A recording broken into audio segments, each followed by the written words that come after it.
Hello, class. This is Todd coming to you over the airways from the cloud and all that kind of stuff. I'm the mean old instructor that's making you use this thing called Google Drive. And don't think that I don't take that kind of seriously, although I try not to take too many things too seriously.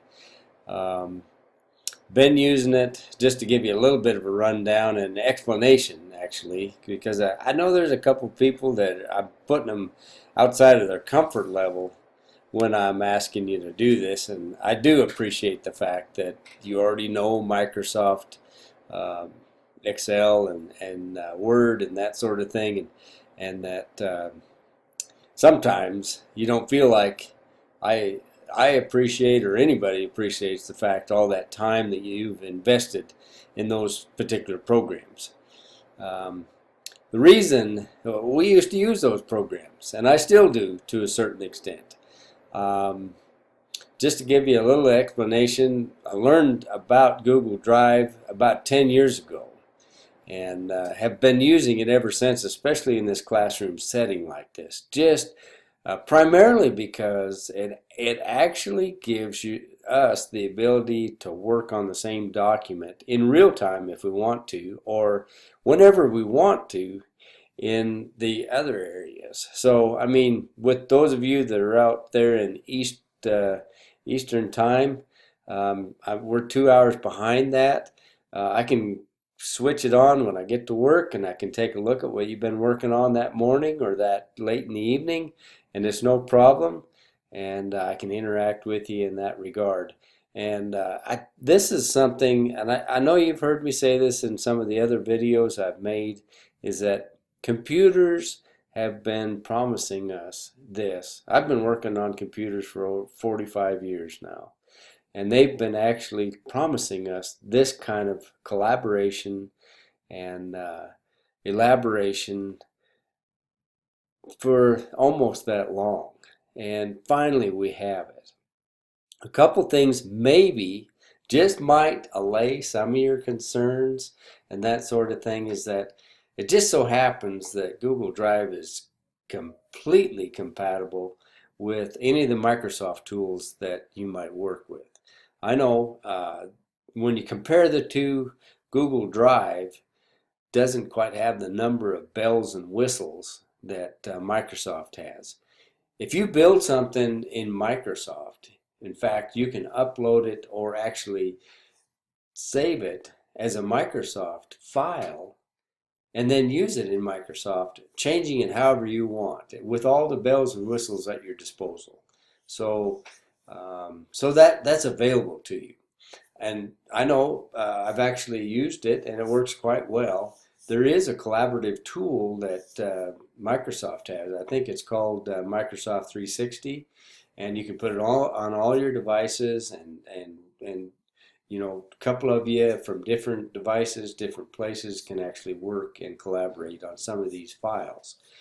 The only downfall to that is that if you don't have, there has to be at least one working copy of Microsoft Office in order to work on that.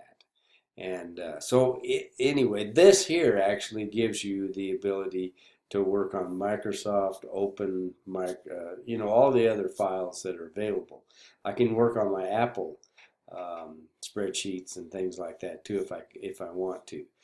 I would rather keep it simple and keep it in one place. If you don't use this after you get through this class, that's okay. Hopefully you do learn something. There's a small element in all this learning that should make you feel uncomfortable.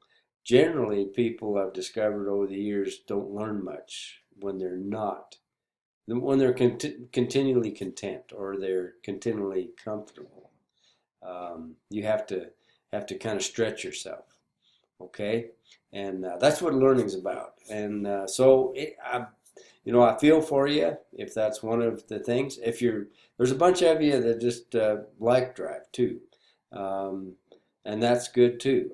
There's no doubt that you should question the security issues that are involved with a particular product like this and working on the cloud. And I certainly would not put anything and everything about yourself and save it to this particular software program that is kept on other servers. So something to think about. At the end of this thing, I would like to show you the compatibility between the other programs and Drive.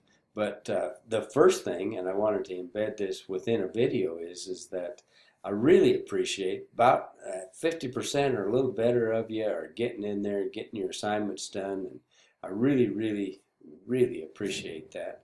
And I'd like to honor that type of a commitment that you have.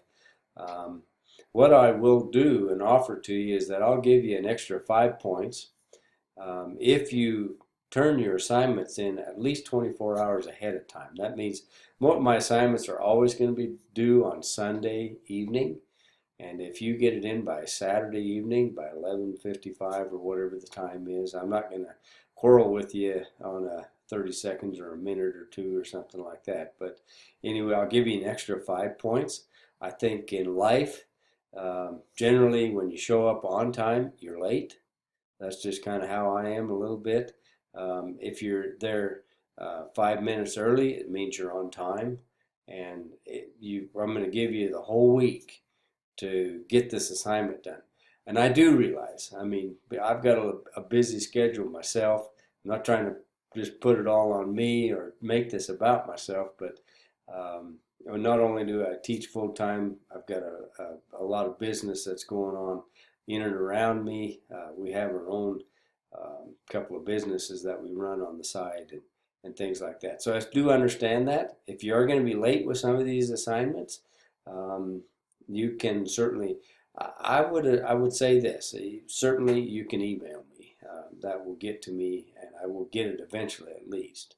I do love the chance to actually interact with you. So if you can give me a call on my office number during the week, I'll field calls even though they're not my office hours. I have no trouble with that. Or call you back at least. And you're certainly welcome to call my cell phone too, okay? I'm just not a late night person, so you're probably not going to pay too much attention to it there. So the other thing to cover there, I'll give you that 5 points. If you get 100 on a particular assignment, I'll put that into extra credit. And I'll let you do the math, but that may enable you later on in the semester where you won't have to turn anything in. So, or, something like that. You can work it however you like. They're your points, and we'll award them accordingly. Okay, so I've got Drive pulled up here. And I want to show you a couple things, and maybe you already are aware of them, but if you hit the new button up there, you can actually upload a file from your computer. Some of you that have been on an Apple computer understand this is the environment that I work under here, but it's very similar under Windows. It's going to bring up my file manager.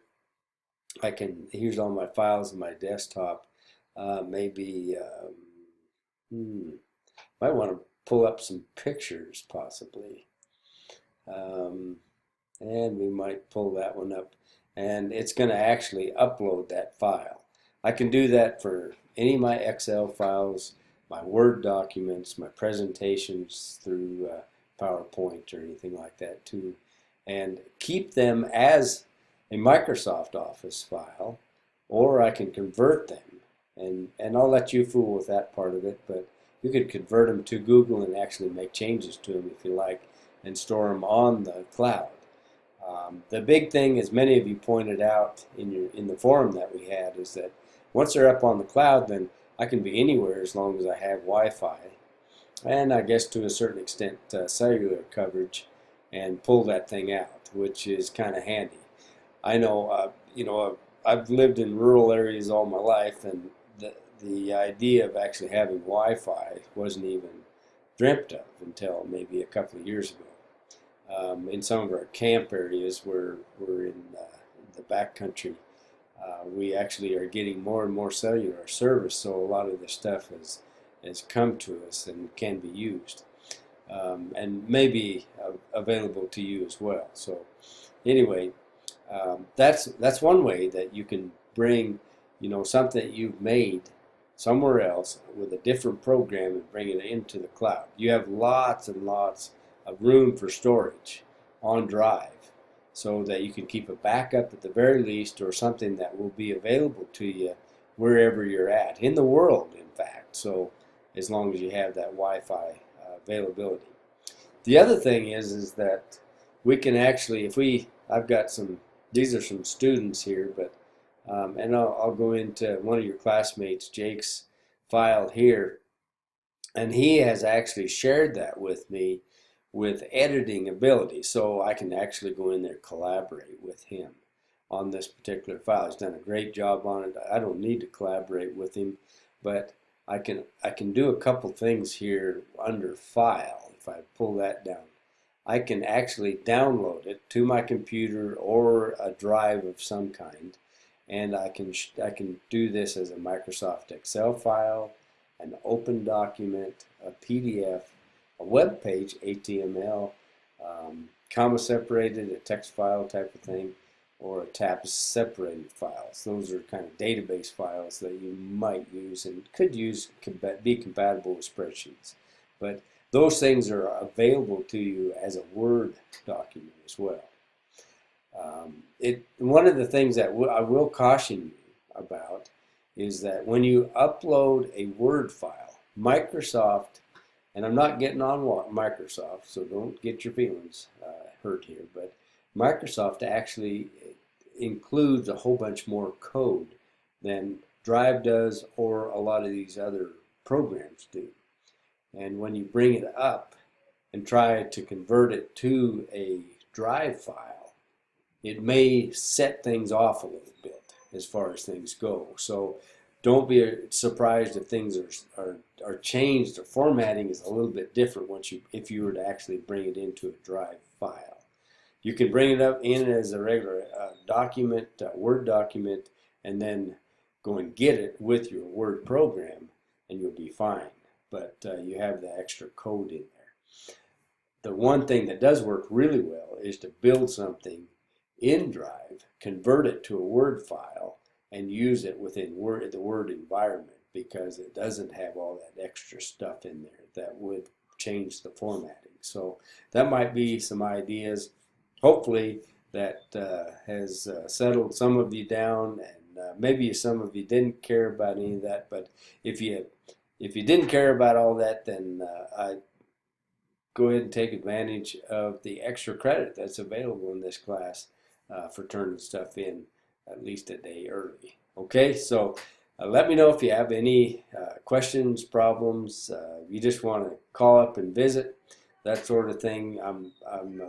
I'll make myself as available as I can, and I always, again, enjoy visiting and meeting new people from other places. So you guys that are way far out there, most of you, I don't have anybody this semester that's way out there, but I have had people from the Arctic Circle, Russia, Belgium, all over Europe actually, and then the Middle East, and that sort of thing. And it's always good to be able to see you. We may be able to put some kind of virtual type of meeting place together so that we can see each other too. So I wish you the best. If I can do anything for you, then let me know. One last note, and I'm getting a little wordy here, I know, but for those of you that would be interested in scholarships, and I hope all of you would, or most of you, if you get on the Casper College website, caspercollege.edu, go to scholarship applications, fill out that one-page application. You will set yourself up for some free money.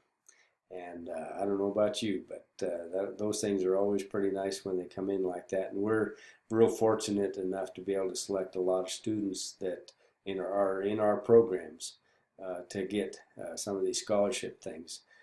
It's not all based on financial need. It's not all based on grades. So don't let anything get you to not fill that scholarship application out. So again, thanks for listening.